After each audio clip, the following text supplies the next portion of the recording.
Rõuge ürgorg ja järved. Rõuge ürgorg tekkis ligi 15 000 aastat tagasi liustike sulamisel. See 10 kilomeetri pikkune ja kuni 75 meetrit sügav org kulgeb loode kagusuunaliselt ning on Eesti üks muljet avaldavamaid ürgorge. Siin on küllaga taime- ja elurikkust. Looduslikud lillemurud, vanad metsad ja veerohked allikad pakuvad kodu paljudele liikidele. Orus paikneb 7 järve.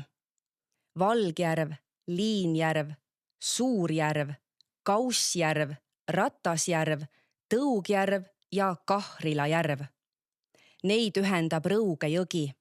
Rõuge Suurjärv on 7 järvest kõige sügavam, kuni 38 meetrit ja ühtlasi Eesti sügavaim järv. Järved on seotud ka rahvapärimusega.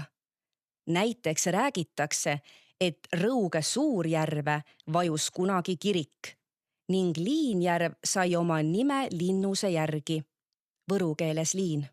Ürgorg ja järved kuuluvad Haanja loodusparki. Rõuge ürgoru ilu saab avastada 10-kilomeetrisel matkarajal, mis viib Ööbikuorust Hinni kanjonini.